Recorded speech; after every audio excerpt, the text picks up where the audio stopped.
So, Michelle, we are back. We took a little hiatus, but now we are back for lucky number 13 Rebel Therapy Podcast. How are you doing? Doing good. How are you? Yeah, I'm okay. It's nice to be back, though. Nice to see you. All right. So, I think today we're talking about control. Yes. We're going to attempt Or to kill this topic. control, lack thereof, or whatever your relationship to control might be. It has been coming up a lot in my sessions with clients. How about you? Yeah, I feel like it's a theme that often comes up, that we have this desire for something to happen or not happen. And oftentimes it's maybe not something we can control, but we're still trying to. This idea that we keep trying to, even if we can't. And, sometimes I'll talk to clients and it's the idea of figuring out what are the levers, what are the factors, what are the components that we can control versus the ones that we cannot. And what seems to happen, I'll speak for myself personally, but also for some of my clients, we seem to gravitate to trying to control the things that we actually have no power over versus the others. So there's some confusion around where our energy should go. Does that make sense? Oh, totally. I mean, I think we're all kind of guilty of that. And I guess as we're talking about, I'm curious, why do you think that is? Why do you think we focus on things that are quite maybe like large or like something amorphous that you clearly can't get your hands around, but you're still trying? Because I think the things we can control, we do to a certain extent. It comes up a lot in the client work I do with people who are very successful professionally. So often they have like kick-ass careers. They're doing really well. All of that is going amazingly well. But in their personal relationships, there are a lot of problems. And so what I'll say is as long as you control the factors, you can be successful. You can, bend whatever the world to what it is that you want to achieve if you are solely responsible for these things. But as soon as you introduce another human being, the wild card is infinite. Right? I can't control Mm. another human. And I think that's where it gets confused. Often I'm talking to people who have a familiarity or comfort with codependency in relationships. So as long as it's just me and whatever the thing is that I want to achieve, that's fine because I can pull all, like, I'm in charge of all that stuff. But when it comes to codependency, where it's like, you know, I'm confused as to where my responsibility ends and yours begins as we're in relationship, that gets much more confusing. Does that make sense? Yeah, it does. Like once you bring the relational element into it, then you have to consider what both people want, right? Like it's no longer just your will that you can exert over the situation. I mean, you can try. Unless you're God, in which case, great. But otherwise, not so much. Exactly. And that's what I'll say to people is like, okay, you want this thing, they want this thing, whatever. But often I think in relationship, this idea is that I can ask you for what it is that I want or make requests of you or whatever.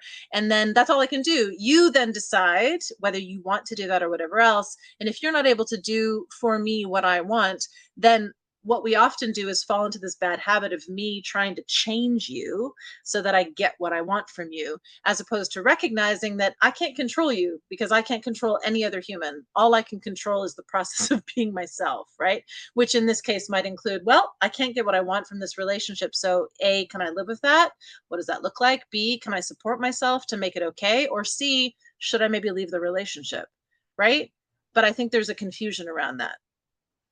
Yeah, absolutely. I like what you said about trying to control the other person, how that's not possible, how Nope. you're trying to control the other person's actions. But I was also thinking about it from the other end. I did a short solo video about people pleasing because it's Ooh. something I know very intimately. I'm trying to change my behavior to change the outcome of something you're doing, Same thing. Same. right? But it's from a different angle. It's interesting how You're is still trying to change me. Makes or sense. like Yep. I'm trying to change how you view me by changing my behavior to be something that I think you like, or like trying to accommodate, shift myself, twist myself in some way that's not That's authentic to right. me Tie because yourself I into want knots. you to think of me in a particular way. I'm trying to control how you see me.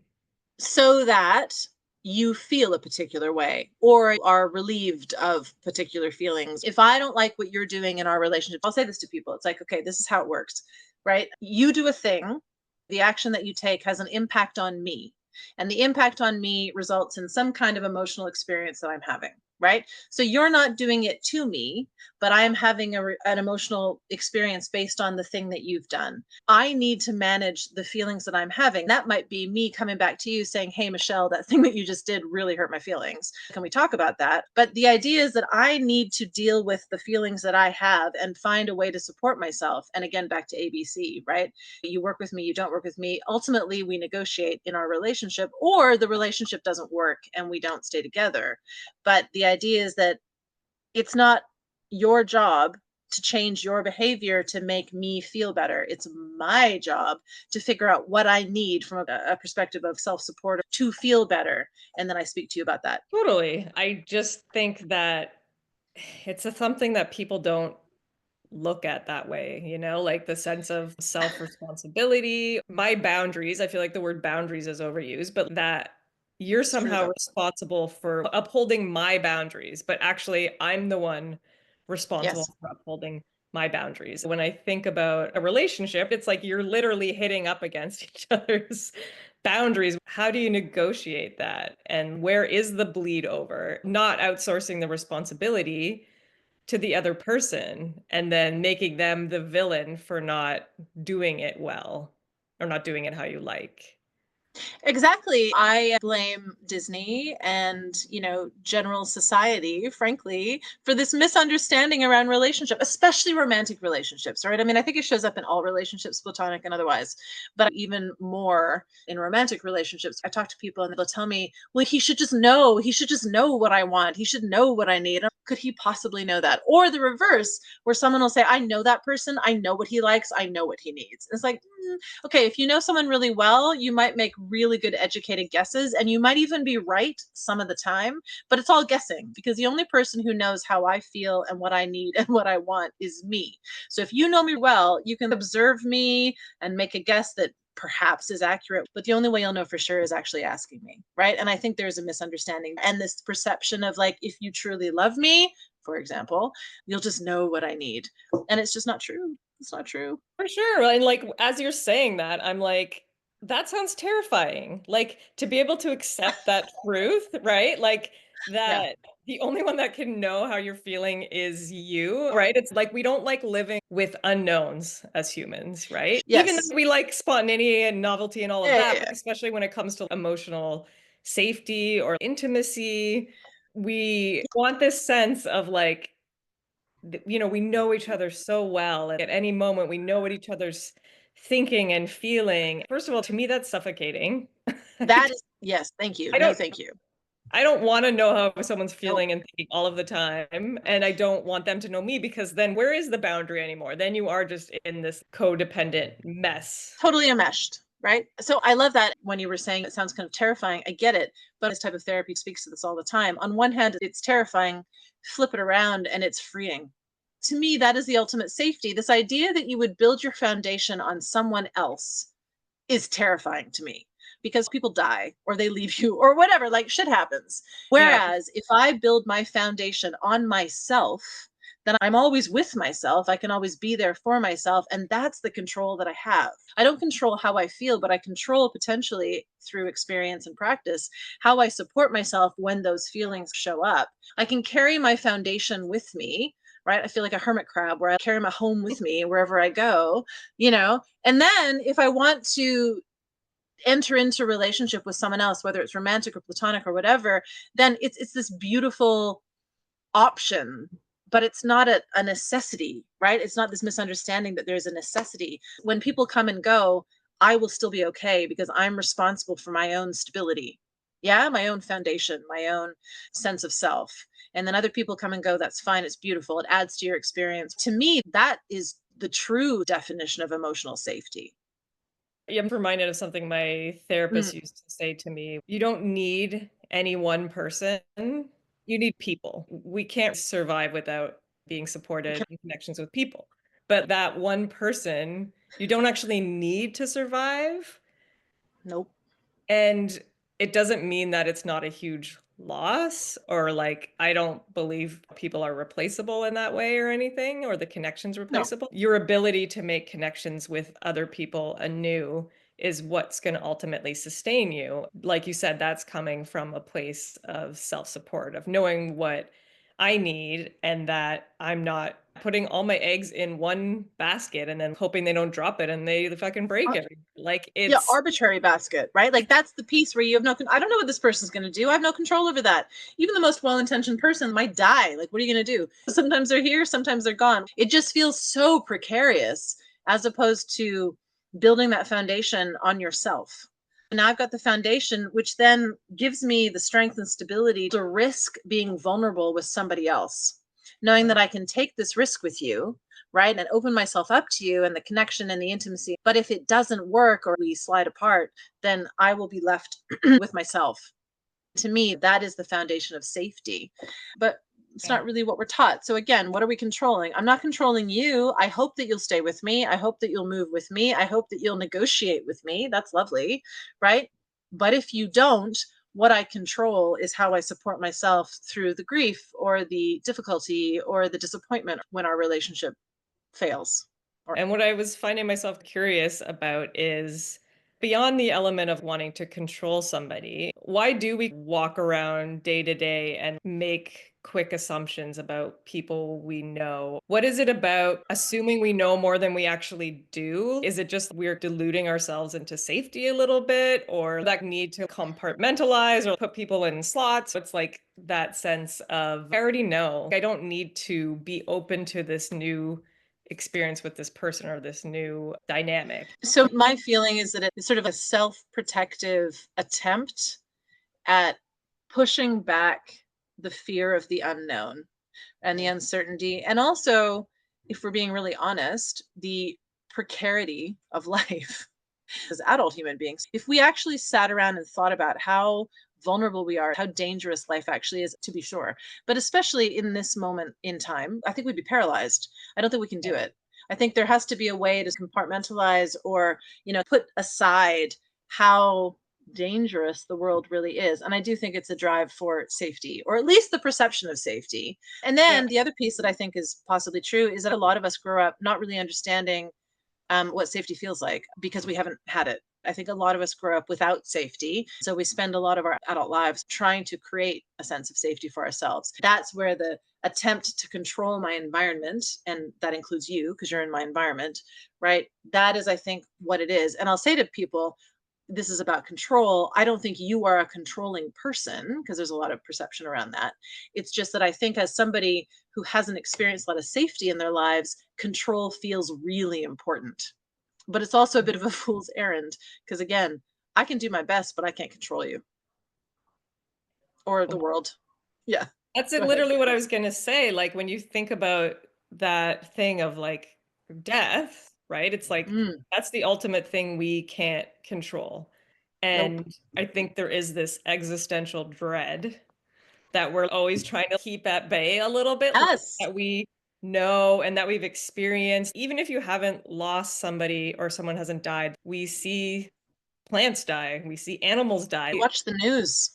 we see it through our screens, right? The Yeah.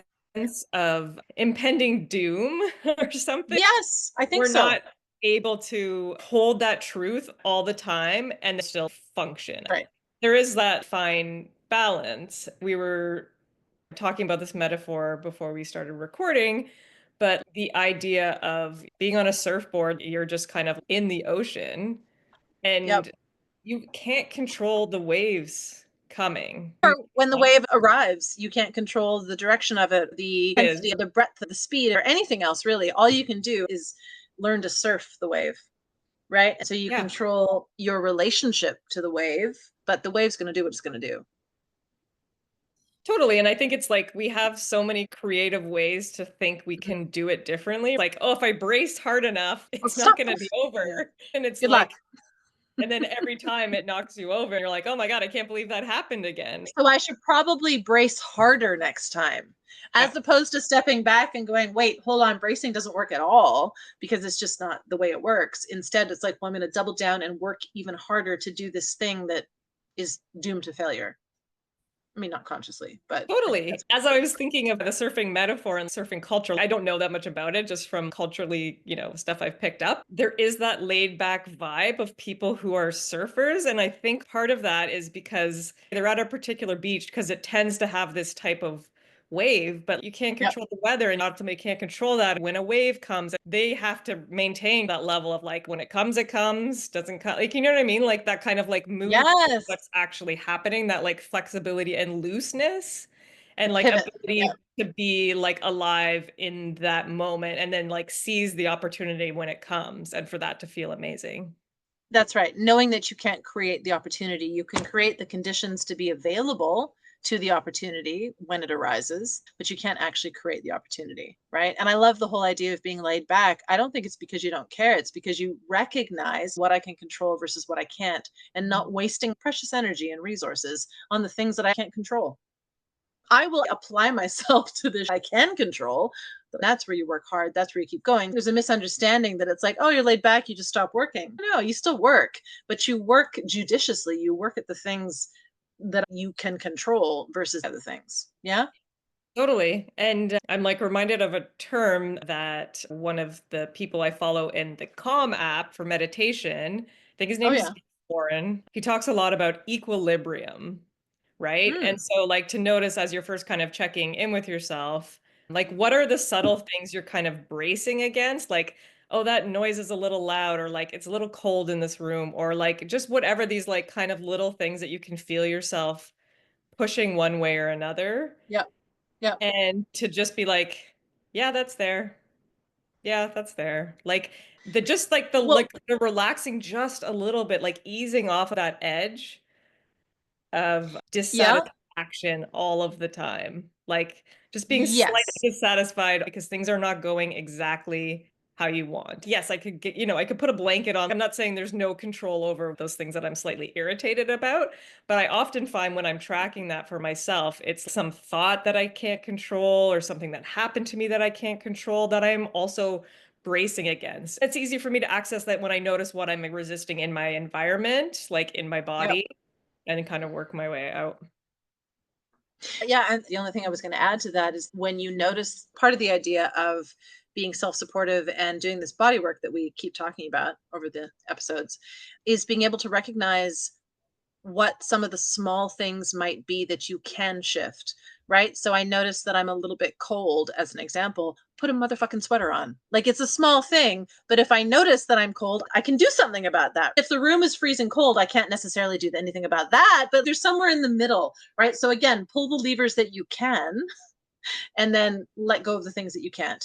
Yeah? Totally. And like you hit on something which we could come back to in another video, but like kind of I was thinking about my neurodivergence. I don't know, Mm, did I freeze? you did freeze. Hold on, Okay. hold on. There you go. You're back.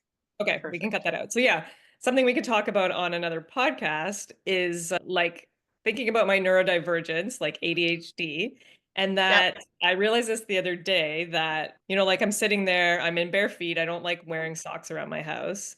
And it's Fair. like I get the body signal cue, like my feet are cold, my feet are cold. And it's like my body probably sent me that cue, first of all, probably like 30 times. Yep. I actually understood that cue and like actively thought like, oh, my feet are cold. My feet are telling me Right. that they were cold, you know? And it's like it took me like a half an hour to finally be like, oh, I'll just put these like slippers on.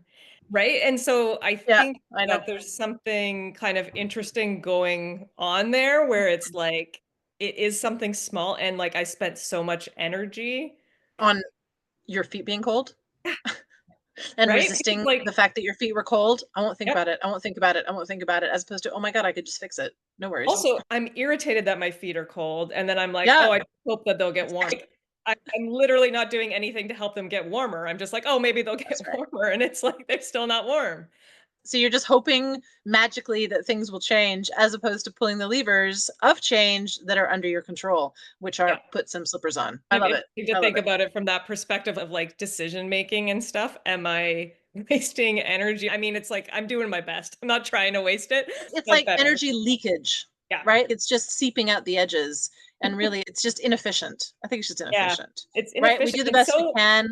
always, but until we learn a better way, and this we've talked about this before in terms of skill acquisition, and that's where a therapist can come in, for example, teaching you how to do these things. It's not because you're doing it wrong, it's just that if we're self-taught, we're often really inefficient. Yeah, So get an expert to help you correct your form, and now suddenly you're kind of flying, right? And you've got a lot more absolutely. energy to do the other things that you want to do. Anyway, And yeah. the frustrating thing about like the paradox of Mm, ADHD is like we hate inefficiency. Like there's so many times yeah. where you're like, I don't want to do that because then I could do this or this. You're trying to Yep. find the perfect way through something because you want it to be extremely efficient. But then there's all these Yep. little ways where you are so inefficient. And for Yep. those to constantly be in conflict is It's awesome. very frustrating and also kind of hilarious. Yes. Yes. I mean, to me, when I think of frustration, especially when I'm trying to control something that is not controllable by me, it's like you're just treading water until exhaustion.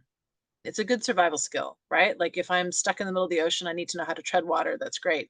But if I'm in a pool and the edge of the pool is right there, maybe just learn how to swim to the edge of the pool. It's perspective, efficiency, and it's skill, right? And if I have those three things, then there's probably a different way to do it. I think Easier. And I say that to people, right? It's not about learning how to be a different person. The way you are is beautiful and it's gotten you wherever you are now, right? And that's wonderful. But maybe there's a way to do it more efficiently, it being living, right? And if you live with more ease, more efficiently, then you've got more energy to do the other shit you want to do, which I think results in more happiness. This is my belief. absolutely, I agree with you. And I think in this scenario, I've gained enough awareness of my Yeah. processes, how my body feels and how I react to that to be able to track that. Whereas before that would have been completely off my radar, right? So it's like to Yes. be able to go back and trace that for myself and be like, oh, that's kind of funny. And like, why does that happen? And like, where else might it be happening? And kind of like taking it with a Yeah. salt of just like, curious and like, is there something I can shift here? And like remembering the sensation and the relief of just like putting these slippers on and being like, oh, my feet feel Oh, that better. was easy.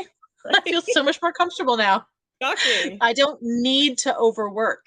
And I think that's what it Yeah. comes down to, right? It's like we just, again, if we're self taught because we had to be self supportive as children, we tend to overwork. We work harder than we need to. It's like when you're learning to drive, you grip onto the steering wheel for dear life. And then as you get a little more used to it, it's like, no, I can kind of relax. And when I relax, I'm actually a better driver because I'm more flexible, right? So Totally. it's less rigid and more loose and ready. Absolutely. That's a good analogy. Pull Yes. back on the control. You don't like let go of the reins, but you just like hold them more loosely. I'm sure I've said that before. No, But yeah. yeah, I think that's an important reminder, right? Taking control of what you can in a way that's still flexible and loose. It's There nice to be today. back. I'm excited. We've got more stuff to talk about. More episodes coming soon. If you haven't yet, like and subscribe. You can email us at the rebeltherapypodcast@gmail.com. And you can always leave comments below and we will get back to you. And all the info that you need is also in the show notes. Thank you for that reminder. I already forgot that. Look Reminded forward to myself, seeing you so. again. Yeah. All right.